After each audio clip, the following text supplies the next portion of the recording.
जय हिंद मित्रांनो, आपल्या यूट्यूब चॅनलला मी सर्वांचं स्वागत करत आहे.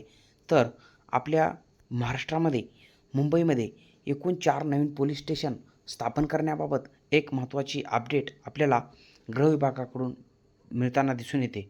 या ठिकाणी जे की मुंबईमध्ये असणारी जी काय वाढती लोकसंख्या असेल किंवा त्यामुळं निर्माण होणारा कायदा सुव्यवस्थेचा प्रश्न आणि महत्त्वाचं म्हणजेच की रेल्वे वाहतूक असेल मुंबईमधील किंवा हवाई वाहतूक असेल, मग त्या ठिकाणी एअरपोर्टवर होणारी गर्दी असेल, तसेच JNPT या ठिकाणी होणारी जी काही गर्दी आहे, लोकांचा जे काय त्या ठिकाणच्या व्यवस्थेवर जो काय ताण वाढलेला आहे किंवा सर्वात महत्त्वाचं म्हणजे की पोलीस प्रशासनावरचा वाढता ताण लक्षात घेता आपल्या आणि सर्वात महत्त्वाचं म्हणजे पोलीस प्रशासनावरचा ताण कमी करण्यासाठी अलीकडे मुंबईत 4 नवीन पोलीस ठाणे या ठिकाणी बघा स्थापन करण्याचा निर्णय, त्याचबरोबर 3 DCP झोन तसेच 2 ACP डिव्हिजन उभारण्यात येणार असल्याचं या ठिकाणी आपल्याला एक महत्त्वाचा निर्णय गृह विभागाकडून मिळालेला पाहायला मिळतो.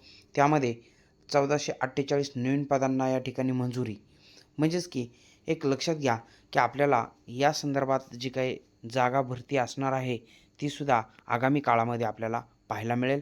त्यामध्ये मुंबई पोलीस भरती बघा, मुंबईतील वाढत्या गुन्हेगारीवर नियंत्रण मिळवण्याच्या समस्येवर तोडगा काढण्यासाठी महाराष्ट्र गृह विभागाने एक मोठा निर्णय घेतलेला आहे. 4 नवीन पोलीस ठाणे आणि 2 नवीन DCP झोन स्थापन करण्यात येणार असल्याचं आपल्याला या निर्णयाच्या माध्यमातून दिसून येते. तर मित्रांनो, ही जी काय जागा वाढ असणार आहे ते आगामी भरतीमध्ये नक्कीच आपल्याला दिसून येईल.